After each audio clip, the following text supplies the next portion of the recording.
महाराज जी, मैं वर्तमान में आईएएस की तैयारी कर रही हूँ। महाराज जी ये कह रहे हैं कि मन स्थिर नहीं है, किसी काम में चित्त नहीं लगता। इसका कारण है मेरे बचपन में मेरे साथ मेरे करीबी संबंधियों ने कई वर्ष तक शोषण किया, फिर कुछ करीबी महिलाओं ने गलत चीजें सिखाई जिनका प्रभाव आज तक मेरे जीवन में पड़ रहा है। ये मुझे भोगों की किसका इच्छा नहीं प्रश्न है। है? शरीर बिल्कुल खराब हो गया है, पिछले कई वर्षों से शरीर पीछे काम की नहीं कर। बातें छोड़ो बच्चा। जो हो गया देखो, जो हो गया अगर आगे होने वाला होता तो उसके विषय में हम कहते, जो हो गया उसको लात मारो, बुरा सपना मान करके छोड़ दो। अब आज से अपना नया जीवन चलाओ। जो वर्तमान को संभालता है उसका भविष्य उज्जवल होता है। अब वर्तमान को पीछे की बात ले, पीछे तो समय नष्ट हो गया है।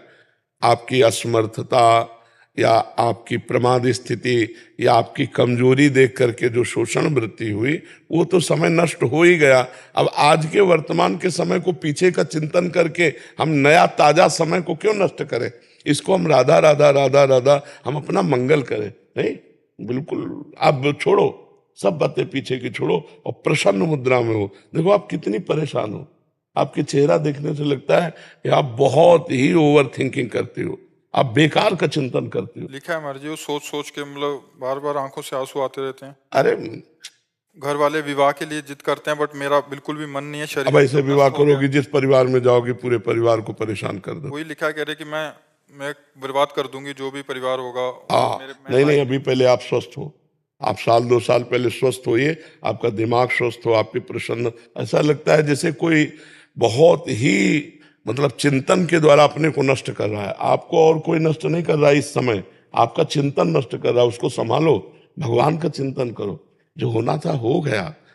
हमारे पूर्व के ऐसे संस्कार होंगे जिनका फल हमें भोगना, तो भोग लिया, छोड़ो। हम पीछे वाले, अगर आगे होना होता तो दूसरा सिद्धांत बताते। पीछे छोड़ो, अब प्रसन्न हो जाओ। आज से नया जीवन चालू करो आप। राधा राधा राधा राधा, और जब पीछे का चिंतन आवे तो काट दो। राधा राधा राधा राधा राधा राधा, उसको सुनो मत, तो मन शांत होने लगेगा, मन प्रसन्न होने। और 2-3 किलोमीटर रफ्तार से चलो, सुबह सुबह शुद्ध हवा लो, थोड़ा प्राणायाम करो, पवित्र भोजन पर। क्या मनुष्य जीवन कैसे निपटा रहे हो आप अपने साथ गलत कर रही हैं। अब तुम्हारे साथ जो गलत हुआ वो तो हुआ ही। आप अब अपने साथ गलत कर रहे हैं, अब अपने साथ गलत मत कीजिए। अपने आप को संभालिए। आप थोड़ा व्यायाम कीजिए, थोड़ा प्राणायाम कीजिए, थोड़ा दौड़ भाग कीजिए। अच्छा, कोई कार्य कीजिए। कोई कार्य करते हैं?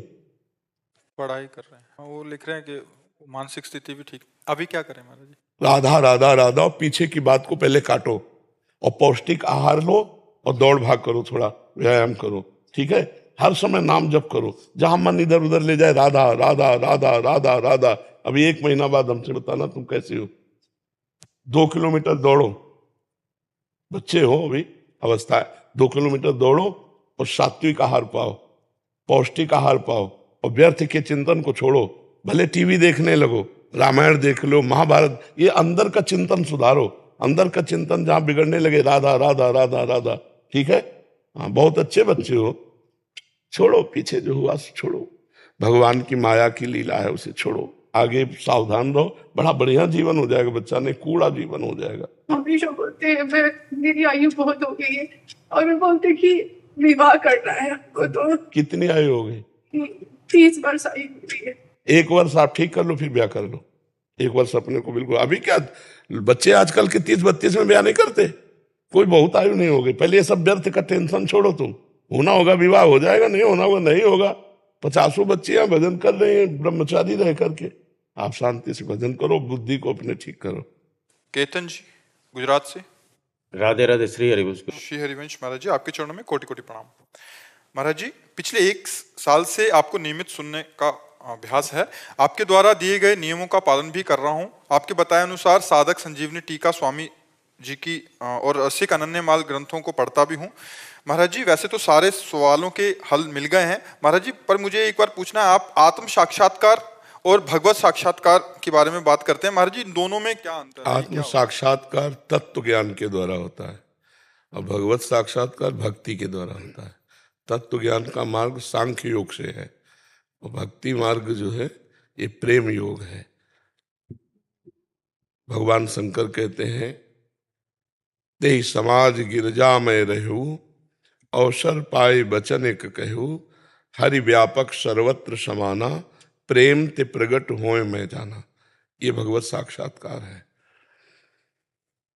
जान लेओ सो जानन हारा, राम ही केवल प्रेम प्यारा। इसमें भगवान का सगुण साकार रूप दर्शन होता है, इसे भगवत साक्षात्कार कहते हैं।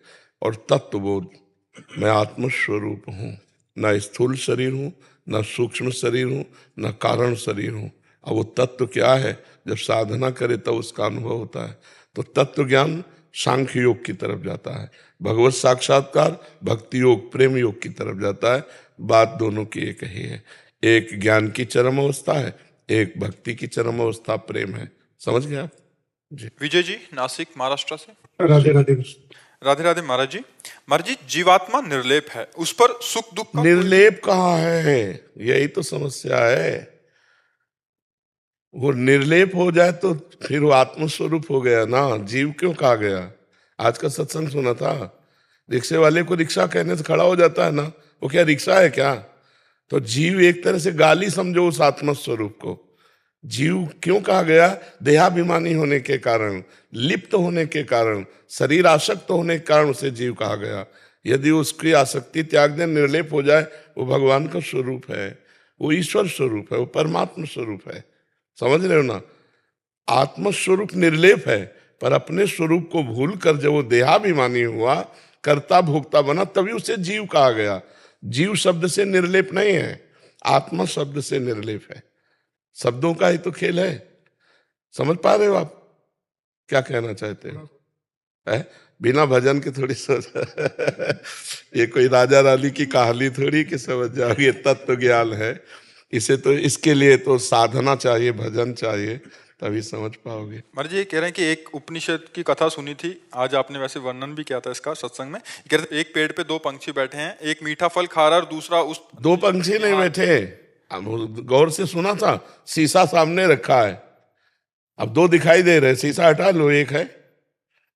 तो जीव और परमात्मा भेद कह के वर्णन किया गया माया के कारण। एक माया लिप्त दर्शन है जीव, और एक माया निर्लिप्त दर्शन है ईश्वर। तो ईश्वर और जीव दो नहीं है, बीच में माया का दर्पण रखा है, इसलिए वो जीव दिखाई दे रहा है। माया हटाओ तो ईश्वर ही ईश्वर है, जीव नाम की कोई वस्तु नहीं है। समझ नहीं पा रहे? बहुत कठिन है समझना। ये कोई सांसारिक बात तो है नहीं, ये अध्यात्म की बात स्पष्ट ऐसे दिखाई देती है। जो बात कही जाती है वो दिखाई देती है, ऐसे है, आपको समझे में नहीं आ रही होगी। है नाम जप करो, राधा राधा समझ में आता है, ये समझ लो, सब समझ जाओगे। कोई समझे या न समझे, सबसे हमारी समझ भली, ठाकुर नंद किशोर हमारे ठकुराइन ब्रसभानु लली। बस और कुछ नहीं। ज्यादा बुद्धि लगा ले, परेशानी नहीं, पैर पकड़ लो, पार हो जाओ। बस प्यार में सुख है। बहुत जानकारी आपकी हो गई, हमारी हो गई कि आप कौन है, हम कौन है, लेकिन हमारा आपका प्यार नहीं है, तो जानकारी से फायदा क्या हुआ? और हम कुछ नहीं जानते पर आपको प्यार करते हैं, तो हम दोनों बन जाएंगे। हम आपको नहीं जानते आप कौन है, हमें आप नहीं जानते कि हम कौन है, लेकिन हम दोनों प्यार करें, आपस में आसक्त हो जाएं, तो अभी हम दोनों एक बंध गए प्रेम बंधन में। तो ऐसे ही हम कौन है हमें पता नहीं, प्रभु कौन है हमें पता नहीं, पर हम प्रभु से प्यार करेंगे तो प्रेमाधीन भगवान बन जाएंगे हमारे। जानकारी मात्र से तो बात बनेगी नहीं, प्रेम से बनेगी। जब हम भगवान को प्रेम करते हैं तभी हमारी बात बनती है। तो जैसे हम पुत्र से प्रेम करते हैं, पत्नी से प्रेम करते हैं, माता पिता से, अगर एक हिस्से में भगवान से प्यार कर लें तो निहाल हो जाए। जीवन बहुत बढ़िया ये है कि आप संत समागम करते हैं, आप नाम जप करते हैं, आप अच्छे आचरण वाले हैं, आप भगवान से प्यार करते हैं, अब बहुत बढ़िया जीवन है। नहीं तो व्यर्थ जीवन समझो, बिल्कुल बेकार जीवन समझो जी। अरुण तिवारी जी। राधा राधे। महाराज जी राधे राधे। महाराज जी 2 वर्ष पहले भारी प्रतिकूलता में श्री जी की कृपा से यूट्यूब के माध्यम से आपसे जुड़ा। थोड़े समय में नाम जप जीवन में उतरा, भगवत मार्ग की तरफ बढ़ा और अनुकूलताएं बढ़ी। इसके बाद लगा जैसे कुछ समय बाद मेरे अंदर ज्ञान हो जाएगा और अनुभूतियां हो रही थी। शरीर संबंधी महाराज जी इनको बता दिया अपनी अनुभूतियों को कि बहुत अच्छा सा हो रहा है। फिर अभी सारी अनुभूतियां मतलब लोप हो गई, छुप गई, और महाराज जी अब पहले जैसी स्थिति आने को है। अहम बहुत हो गया था और भाव से नीचे उतर गया।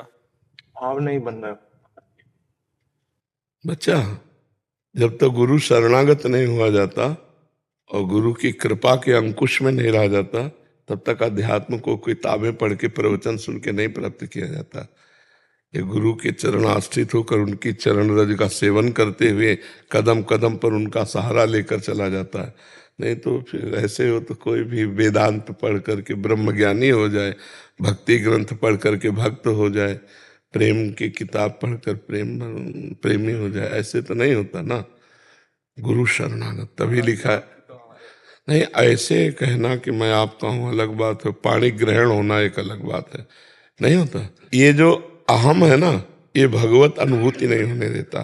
तो गुरु कृपा से जब ये अहम नष्ट हो जाता है तो अनुभूति स्थायी होती चली जाती है और वो आगे बढ़ता चला जाता है। अभी बिना अंकुश के हाथी है, बिना अंकुश का हाथी है। महावत जब उसके सर पर अंकुश मारता है तब वो सही दिशा पकड़ता है। तो अहंकार हमारा बिना अंकुश का हाथी है, उस पर अंकुश गुरुदेव का हो तो हो। अब देखो इतने सब नए नए साधक है, सब ग्रेजुएट ऑफिसर रैंक के सब छोड़कर बाबा जी बने। किसी का भी मन विचलित, किसी का भी अहंकार के कुछ नहीं। एक जैसे ट्रेन में बैठे हैं, यात्रा कर रहे हैं, बस ऐसे कर रहे हैं। अभी सब संसारिक बच्चे हैं, आर्मी में कोई प्रोफेसर, कोई ऐसे सब पढ़े लिखे। हम तो पदवी भी नहीं जानते, इतने पढ़े हैं, गुरु पदवी भी नहीं जानते, चेला पदवी त्याग कर गुरु की शरण में है। अब इनसे किसी से पूछो विचलित है क्या? किसी सब नौजवान है, नौजवान बच्चियां, नौजवान बच्चे, किसी से किसी का कोई भी संपर्क नहीं, किसी भी तरह से कोई विचलित नहीं, कोई परेशान नहीं। क्यों? बस उनको भरोसा है, गुरु का भरोसा, और गुरु की शरण में तो क्रम बाई क्रम उनकी सब अध्यात्म उन्नति होती जा रही, विकार शांत होते चले जा रहे हैं। कोई प्रश्न नहीं। हमारे संतों से पूछो कि आप महाराज जी से कभी कोई प्रश्न ही नहीं किसी के अंदर, क्योंकि उनको चलना ही नहीं है। वो तो बैठे हैं गुरु कृपा रूपी ट्रेन में बैठे हैं, ट्रेन लेती चली जा रही है आगे। तो कृपा का आश्रय ले लो तो अहंकार नहीं होगा कि संत कृपा से, गुरु कृपा से परमार्थ मिला। नाम जप कर रहे हो महाराज जी, पहले तो बहुत बढ़िया हो रहा था, लेकिन अभी धीरे धीरे कोई पापाचरण बन गया क्या? बहुत ज्यादा पापाचरण बनते हैं। हाँ, इसीलिए माने कुछ कुछ संतों के वाणी सुनते हैं तो अच्छा नहीं लगता, तो मुख से गलत निकल जाता। फिर तो नष्ट हो जाओगे। जब आप संतों की निंदा करोगे तो परमार्थ नष्ट हो जाएगा। नष्ट होने का मतलब तो परमार्थ वही नष्ट हो गया। संतों की निंदा मत करो। क्यों संतों की निंदा करो? मतलब सुनते हैं तो लगता है महाराज जी कुछ उनकी तरफ से गलत बोला जा रहा है, तो फिर गलत नहीं, तो भगवान ने उनको जितना विवेक दिया वो उतना बोल रहे हैं। जिनको जितना भगवान ने क्षमता दी उतना ही तो बोलेगा। तो अब ऐसा थोड़ी कि हम किसी की निंदा करें। भाई कोई 4 कदम चल पाता है, कोई 100 कदम चल पाता है, कोई दौड़ लगाता है। भगवान ने जिसको जितनी सामर्थ्य दी, तो 4 कदम वाला भी प्रणाम योग्य, चला तो परमार्थ में। हम तो 1 कदम नहीं चले अभी। अच्छा, सही निर्णय कोई ज्ञानी पुरुष करे कि वो गलत बोल रहा है कि सही। आप तो अज्ञानी हो, आप क्या जानो। हमें लगता है अपने में जब तक, देखो हनुमान जी इतने बड़े ज्ञानी हैं और विभीषण जी से कह रहे हैं असमय अधम सखासुर मोहू पर रघुवीर। हम लोगों में कोई ज्ञान नहीं, अपने को हम ज्ञानी समझते हैं और संतों की बात काट रहे हैं। ठीक नहीं। पहले तुम मन वचन कर्म से ये प्रार्थना करो कि विश्व में जितने भी संत महात्मा हैं, हमसे जो गलती हो जाने अनजाने में क्षमा करें, ठीक है। और आज के बाद नाम शुरू करो और जो गंदी बात है उसको त्याग दो। गंदी बात करने वाला कभी अध्यात्म का पथिक नहीं होता है। पहले गंदी बात त्यागिए, अच्छे बच्चे बनिए। और ये त्यागने की सामर्थ्य राधा नाम में है।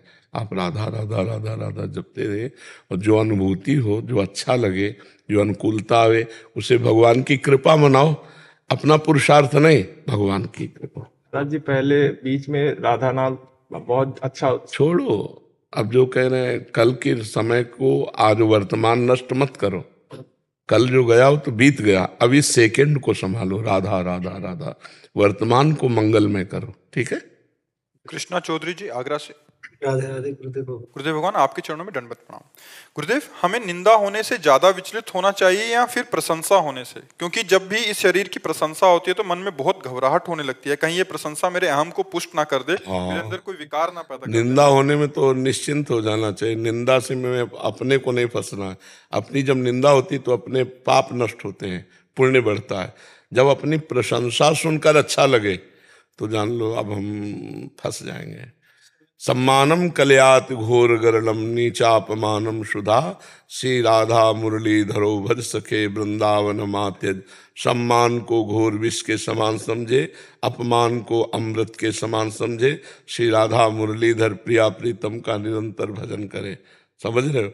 भजन तभी परिपक्व होता है जब सम्मान मिले। जैसे कोई इतना प्रणाम करे तो इतना अपना सम्मान हो रहा है, ऐसा न मान लो आपको कोई कह रहा है कि राधे राधे आप तो बहुत अच्छे हैं, तो तुरंत आपकी बुद्धि जानी चाहिए मैं तो बहुत निकृष्ट हूँ। अगर मेरे में कुछ अच्छाई है तो श्री जी की कृपा से है, गुरु जी की कृपा से। ये प्रणाम गुरु जी को पहुंचे, अपने स्वीकार नहीं करते जी। मुझे आप अपने चरणों में ले लीजिए, मैं बहुत विचलित रहता हूँ और बस आप चाहिए। हम यही नहीं समझ पाते कि विचलित क्यों रहते हो। अरे यार, जीवन आनंद के लिए मिला, विचलित होने के लिए क्यों मिला? किस बात से विचलित हो? इस बात से कि मुझे आपके चरणों में आना है बस पूरी तरीके से। हाँ, तो ये विचलता थोड़ी, ये तो भगवान के मार्ग के अग्रसर बनने के लिए आनंद की बात है। चरणों का तात्पर्य हमारी बात को मानना। संतों के चरणों में रहने का मतलब जानते हो क्या होता है? हमारी बात को मानना। अगर ये हमारी बात को ना माने तो पास रहते हुए भी हमारे पास नहीं है। आप हमारी बात मान लो तो 1000 कोस दूर रहते हुए भी आप हमारे पास हो। खुद अनुभव करोगे, आप देख लेना। हम अपने प्राण त्याग दूं, लेकिन आपकी बात का कभी। हाँ, बस भगवान कृपा करें, आपको सामर्थ्य दे कि आप अच्छे बच्चे बनो, अच्छे आचरण वाले बनो। कहीं चूक हो जाए तो घबराने की जरूरत नहीं, दौड़ने वाला ही गिरता है। समझ रहे? फिर उठे, फिर दौड़ लगा दी।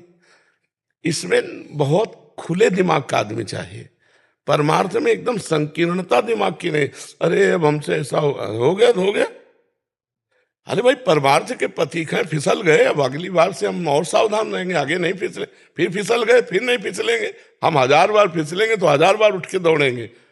ऐसा थोड़ी कि भीष्म प्रतिज्ञा है कि आज के बाद नहीं तो फिर नहीं हो। हम लोग भीष्म थोड़ी। महाराज जी, कल एक साधक आए थे, कह रहे अभी तो मुंह दिखाने लायक नहीं रहा, गलती हो गई और मेरे को बहुत क्लेश हो रहा है, सब भजन छूट गया। तो महाराज जी वही जैसे आप कह रहे हैं ना, कुछ कुछ मतलब नियम ले लेते हैं, फिर वो दृढ़ प्रतिज्ञा ले लेते हैं, फिर बाद में नहीं, प्रतिज्ञा नहीं चलेगी जब तक भजन परिपक्व नहीं होगा। समझो, हम कहते हैं आज के बाद हम ये नहीं करेंगे, लेकिन हमारी भजन की स्थिति वो है नहीं, तो फिर हम फिसल जाएंगे ना। अच्छा, किसकी माया है? अरे गहरे की माया है क्या? भगवान की तो माया है। और हम भक्ति किसकी कर रहे हैं? उन्हीं की कर रहे हैं। तो जितनी भक्ति में शक्ति है उतनी माया में भी शक्ति है। अगर हम नाम जप करके माया पर विजय प्राप्त करना चाहते हैं तो वो पूरी लात मारेगी, गिराने की कोशिश करेगी। और गिरते हैं, बड़े बड़े गिरते हैं, और गिर के ही पट्टा बनते हैं। पहलवान एक ही बात में थोड़ी बन जाता है, 10वीं बार परास्त होता है तब वो जाके पहलवान बनता है। तो इसमें हारने के विषय में उद्विग्न नहीं होना कि यार अब फेल हो गए, आप कैसे चले। फिर हम नियम लेते हैं, फिर चलते हैं। 20 दिन चले, फिर नियम लेते हैं। अब 30 दिन चले, फिर नियम लेते हैं। अब 40 दिन चले, तो धीरे धीरे एक दिन हम पार हो जाएंगे। मैं बच्चों को पढ़ाता हूँ तो उनके लिए मैं क्या करूँ? मैं उनको ये बताता हूँ, जैसे मार्ग से वो पढ़ाई में नहीं अच्छे होते तो मैं उनको राधा नाम की बोलता हूँ कि आप राधा नाम जपो, ज्यादा से ज्यादा जपो। तो बदलाव भी आता है। लेकिन कुछ बच्चे नहीं करते हैं तो बड़ा अंदर से। कोई बात नहीं, ना करते हो तो उनको भी भगवान का स्वरूप समझ के प्रणाम करो। उद्विग्न देखो, उत्तम साधक वो है हर परिस्थिति में प्रसन्नता खोज ले।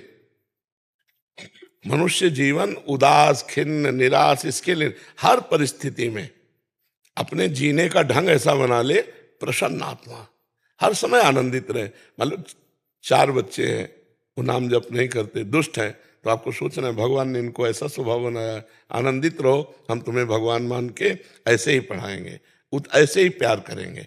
हमको दोष दर्शन करके क्लिष्ट होना, अशांत होना, ये सब नहीं। बढ़िया उपदेश कर दे, बढ़िया पढ़ा रहे हैं, हम उसमें कोई कमी नहीं रख रहे, इसके बाद फेल हो जाओ तुम्हारे भाग्य, पास हो जाओ तुम्हारे भाग्य। वो मस्त रहना चाहिए। ऐसा लगता है कि वो भी आ जाएं, इसमें बहुत कृपा है श्री जी के नाम में। वो हाँ, पर सब लोग थोड़ी आ सकते हैं, सब भगत थोड़ी बन जाए, अलग अलग है नहीं? हर मस्ती में रहना चाहिए। जैसे शराबी है, उसका शराब छूट जाए, बढ़िया आदमी हो गया कि नहीं हो गया? हिंसक आदमी, उसकी हिंसा छूट जाए, बढ़िया आदमी। तो कब छूटेगा? जब हम प्यार करेंगे, जब उससे दोस्ती करेंगे, फिर प्यार के बल पर हम उससे कहें यार शराब छोड़ दो, उसको लगेगा यार आजीवन के लिए हम छोड़ दें क्योंकि ऐसे संत हमको अपना दोस्त कहते हैं, छूट जाएगा। प्यार से कुछ भी हो सकता है। और सब में भगवान है, ये बात ध्यान रखनी है। क्रियाएं अलग अलग हैं, जैसे हीटर अग्नि दे रहा है, ताप दे रहा है, ये हवा दे रहा है, ये शीतलता दे रहा है, फ्रिज शीतल कर देता है, पर बिजली तो एक है ना। बिजली देखने वाला इन क्रियाओं को देख करके भ्रमित नहीं होगा कि यार बिजली तो ठंडी होती है, गर्म कैसे कर देगी? नहीं, वो हीटर में जाएगी तो गर्म कर देगी। ऐसे ही परमात्मा भाव सब में है। वो राक्षसी प्रवृत्ति में जाएगा तो गंदी बातें होने लगेंगी, अच्छी प्रवृत्ति में जाएगा तो अच्छी बातें होने, लेकिन पावर परमात्मा का वो एक है। संत जन पावर देखते हैं, सब में भगवान विराजमान है। एक क्रूरा अपि पापिनो न च सताम संभाष्य दृश्याश्चये सर्वान वस्तुतया निरीक्ष परम स्वाराध्य बुद्धिर्मम। जो दुष्ट हैं, पापी हैं, क्रूर हैं, उनमें भी मेरा भगवान छुपा हुआ है। मुझे भगवान देखना है, क्रूर पापी नहीं देखना है। जी रोमा जी जयपुर से। राधे राधे। राधे राधे महाराज जी। महाराज जी, हमारी जीवात्मा यहाँ जीवात्मा देह धारण करती है तो हमारी जीवात्मा नहीं मतलब आप अलग हो गए और जीवात्मा अलग हो गई ना, ऐसा नहीं है। आपका देह, आपकी बुद्धि, आपका स्वभाव ये अलग है, आप जीवात्मा है ना। आप प्रश्न कर। जीवात्मा देह धारण करती है तो संचित कर्मों में से प्रारब्ध कर्म लेकर आती है। जब हम निरंतर नाम जप करते हैं तो क्या हमारे कुछ कर्म बिना भोगे कट सकते हैं? प्रारब्ध तो नहीं कटेंगे, जो प्रारब्ध रूप में आ गए। क्योंकि आप लोग कितना भजन करेंगे, संत महात्मा तो रात दिन लगे रहते हैं। बड़े बड़े संतों को देखो, भोगना पड़ता है। नहीं, बड़े बड़े संतों को देखो, अब किसी का कैंसर है, किसी के दिल की बीमारी है नहीं, बड़े बड़े संतों को, तो उनको भजन को क्या कहो, तो भजन ही स्वरूप है। दिन रात भजन करते हैं, फिर भी शरीर का भोग उनको भोग, तो संचित कर्म भस्म हो जाते हैं और क्रियमाण जो नए कर्म है ये निष्फल हो जाते हैं। लेकिन जो प्रारब्ध है वो भोगना पड़ता है। बड़े बड़े संतों को प्रारब्ध, रामकृष्ण परमहंस जी के गले में कैंसर था, भाई जी हनुमान प्रसाद पोद्दार जी की आंतों में कैंसर था, स्वामी राम सुखदास जी के ब्रह्मरंध में था। बहुत संतों के जीवन देखे गए जिनमें बड़ी भयंकर पीड़ायुक्त रोग पाए गए और महान भजनानंदी सिद्ध संत। तो हमें लगता है कि प्रारब्ध एक ऐसी वस्तु है जो भोग कर ही कटती है। महाराज जी, अगर वो अंदर संकल्प ले नहीं सकता। जो मिटाने लायक हो जाते हैं वो संकल्प नहीं लेते, और जो संकल्प लेते हैं वो उसे मिटता ले। दोनों बात समझो। इतना नाम रूपी भजन हो गया कि अब उनको लगता है कि शरीर को, जैसे सांप पुरानी केचुल पर कोई प्रेम नहीं करता, ऐसे संत जन शरीर से प्रेम नहीं करते, तो उसके मिटाने की कोई बात सोचते नहीं। और जो मिटाने की बात सोचते हैं उनके पास वो धन नहीं होता उतना नाम रूपी कि उसे मिटा दे। जैसे आप लोग सोचो कि प्रारब्ध नष्ट हो जाए, नहीं होगा, भोगना पड़ेगा। अब भजन नई खेती है और पुराना प्रारब्ध आया है तो वो भोगना पड़ता है। तो हमें लगता है कि हिम्मत करके भोग लेना चाहिए और खूब भजन करना। भजन भोगने की सामर्थ्य देगा, भजन मिटाएगा तो नहीं प्रारब्ध को, भजन प्रारब्ध को सहने की सामर्थ्य देगा। जैसे हमारी दोनों किडनी फेल हैं, तो देखो भजन ने क्या किया, मांगते खाते थे, भला हम क्या कर सकते। ये भजन का, श्री जी का प्रताप कि हर व्यवस्था ऐसी है, मतलब व्यवस्थाएं मारी घूम रहे हैं। जो शब्द कहें कि व्यवस्थाएं मारी घूम रहे हैं, तो किसके बल से? भगवान के। प्रारब्ध नहीं मिटाया, व्यवस्था कर दी। अच्छा, ऐसी स्थिति में भी हम प्रवचन कर रहे हैं, हम सत्संग कर रहे हैं, ये उनकी कृपा है। प्रारब्ध इतना बुरा और कर्म इतना अच्छा करवा रहे हैं, तो ये भगवान की कृपा से मिलता है। नहीं, अगर मिटने वाली बात होती तो डायलिसिस कराने की जरूरत क्या थी, इसे मिटा दिया जाता। तो हमें लगता है कि ये जो लोगों को भ्रम में फंसाते कि छूछा करके, जंतुर बांध करके, राख वाख दे के हम किसी का तुम्हारा रोग नष्ट कर देंगे, बिल्कुल झूठी बात है। कौन काहू के सुख दुख कर दाता, निज कृत कर्म भोग सुन भ्राता। अब जैसे अस्पताल गए हम, हमें कोई पीड़ा है, हम ठीक हो गए, तो औषधि प्रायश्चित हुआ, ऑपरेशन प्रायश्चित हुआ, पैसा लगा, उससे प्रायश्चित हुआ, वो ठीक हो गया। तो हमें लगता है प्रारब्ध भोग लेना चाहिए और नाम जप को भगवान की प्रसन्नता के लिए, तो हमारा आगे अच्छा होगा। अब हमारा जो आगे होगा ना, वो बहुत अच्छा होगा। महाराज जी, ये जो प्रारब्ध है ये ट्रांसफर किया जा सकता है? हाँ, हाँ, पर उसके लिए दोनों, सर भाई की महाराज ने। हाँ उसके लिए दोनों क्या है कि जैसे एक बार हमने देखा तो मोबाइल में एक सिस्टम है, ब्लूटूथ सिस्टम, दोनों समान, तो फिर हो सकता है। तो समान मिलना मुश्किल होता है, हमारी ही स्थिति का समान हो तब हम ट्रांसफर, और वो भी चाहे तो, दोनों चाहें तो फिर ऐसा हो सकता है। पर वो समान स्थिति, जैसे राधा बाबा भाई जी दोनों समान स्थिति के महापुरुष थे, तो उन्होंने घसीट लिया राधा बाबा के प्रारब्ध को अपने, पर भाई जी को वही रोग हुआ जो राधा बाबा को होना था। तो हाँ, तो ये बड़ा मुश्किल है, एक अच्छा के मिलना, एक समान मिलना बड़ा कठिन है, एक स्थिति के मिलना, तभी ट्रांसफर हो सकता है। और ऐसे तो हर जीवों का लिया ही जाता है। बड़े बड़े संत महापुरुष जो है ना, जहाँ कोई रोया बड़ा परेशान है तो उसकी समस्या अपने ऊपर ले ली और कहा भी नहीं, चलो चलो जाओ जाओ, ऐसे कह दिया और उसका प्रारब्ध ले लिया। अत्यंत दया होने के कारण वो तत्काल बीमार हो गए, अपने कष्ट को सहकर उसके प्रारब्ध को नष्ट कर दिया। पर प्रारब्ध भोगना पड़ता है।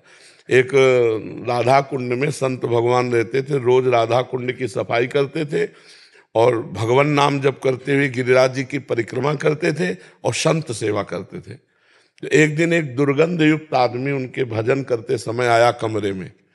तो पहली बात तो इस बात से कि दरवाजा बंद है, आया कैसे? तो उनका तुम कौन हो? तो उनका मैं तुम्हारा प्रारब्ध हूं। बोले किस रूप में? बोले 12 वर्ष गलित कुष्ठ के रूप में। तो उनका हमारे पास इतना समय नहीं कि 12 वर्ष हम गलित कुष्ठ लेके बैठे, हमें परिक्रमा देनी होती है, राधा कुंड की सफाई, संतों की सेवा। ये साधारण लोगों से प्रारब्ध पूछेगा क्या? वो तो चढ़ बैठेगा। हटा दिया कि नहीं, हम तुम्हें स्वीकार करते, 12 वर्ष का प्रारब्ध नहीं। फिर दूसरे दिन भजन के समय आए, उन्होंने कहा 6 वर्ष दिन रात मिला के 6 वर्ष। तो उनका 6 वर्ष भी टाइम नहीं। फिर आए तीसरे दिन, उनका 6 महीना।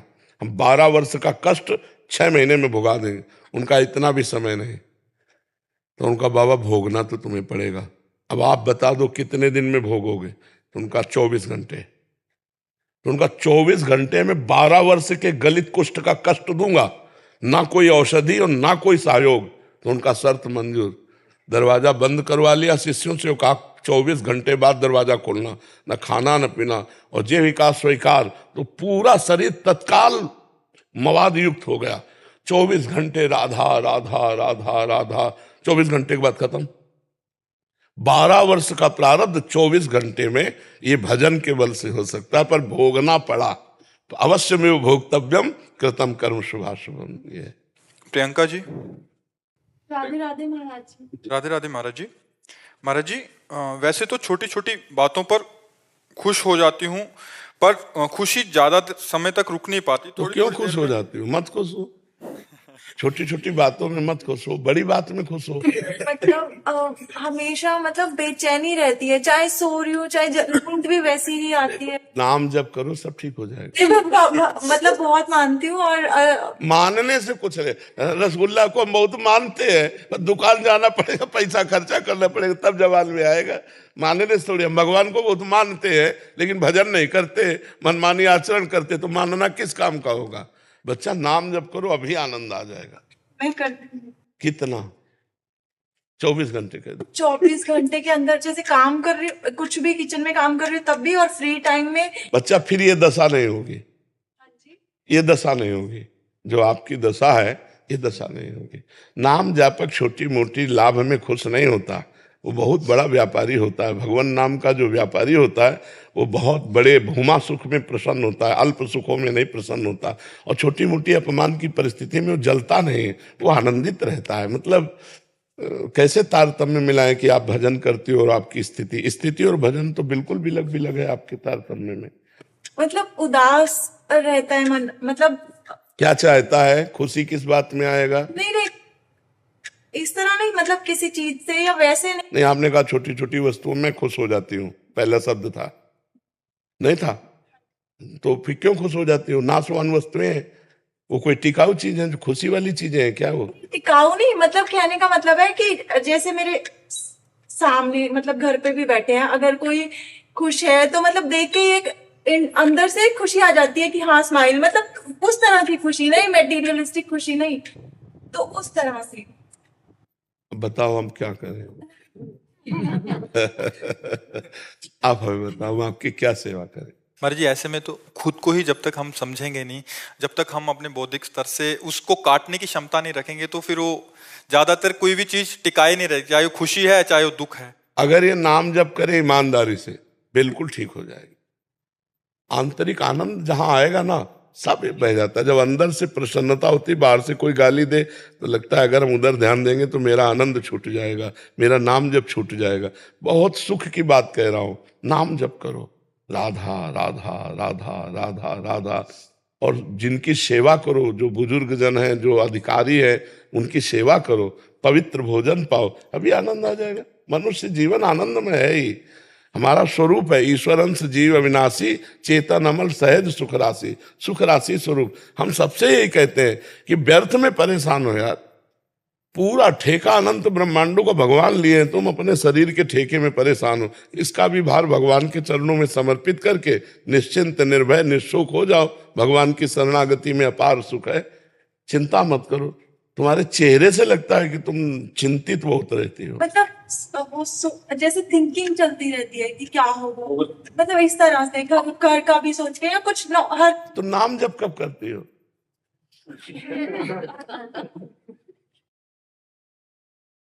महाराज जी सुबह उठते ही मैं भजन सुनती हूँ डट के, राधे कृष्ण राधे कृष्ण। हाँ तो देखो सुनो, भजन एक वो तलवार है जो हमारे व्यर्थ के चिंतन को काटती है। जब हमारा कोई व्यर्थ चिंतन बनने लगे तो राधा कृष्ण राधा, तुरंत शांति मिलेगी बच्चा, तुरंत मिलती है शांति। हाँ तो फिर हम परेशान क्यों? जब हमको थोड़ी सी शांति मिल गई तो हम पूरी शांति फैला देते हैं अपने हृदय में। इतना नाम जप करते हैं कि शांतम शाश्वतम अप्रमेय मनघम निर्वाण शांति प्रदम, ये नाम है, ये नाम है। नाम में बड़ी सामर्थ्य बच्चा, खूब नाम जप करो, शांति से रहो, विचारों को काटो। जो विचारों को काटना नहीं जानता वो डिप्रेशन में पहुंच जाता है। अरे यार 4 दिन की मनुष्य की जिंदगी, इसमें भी डिप्रेशन में जिए? अरे मस्ती में जिए यार, मस्ती के लिए मनुष्य जन्म। सुअर कुत्ता दे तो सब प्रारब्ध के अधीन है, लेकिन मनुष्य जन्म पुरुषार्थ भी करते। हम इतना सुंदर पुरुषार्थ करें कि प्रारब्ध को पीछे ढकेल करके और सहते हुए आनंद पूर्वक बढ़े। देखो किडनी खराब है, डायलिसिस होता है, बहुत से शरीर में कष्ट रहते हैं, लेकिन हम हर समय आनंदित रहते हैं। हमारी कोई शिकायत प्रियाजू से नहीं, मैं बहुत आनंदित हूँ, बहुत कृपा है हमारे ऊपर। तो आप अब ऐसे अनुभव करो कि हमारे ऊपर बहुत कृपा है श्री जी की। नाम जप करो, और जब बेकार की बातें आने लगे दिमाग में तो सत्संग, मोबाइल से सत्संग सुनने लगो या कोई शास्त्र पढ़ने लगो, उसको काटो, व्यर्थ के चिंतन को काटो। अगर व्यर्थ का चिंतन बनाए रखोगी तो परेशान कर देगा। पता नहीं कल क्या होगा, पता नहीं ऐसा कहीं ऐसा ना हो जाए, ये हम सोचने का समय क्यों दे रहे हैं? अरे वही होगा जो प्रभु ने रचा है, हमके क्या चिंता होगा? वही प्यारे जो राम जी को भाएगा। राधा राधा राधा कृष्ण जी।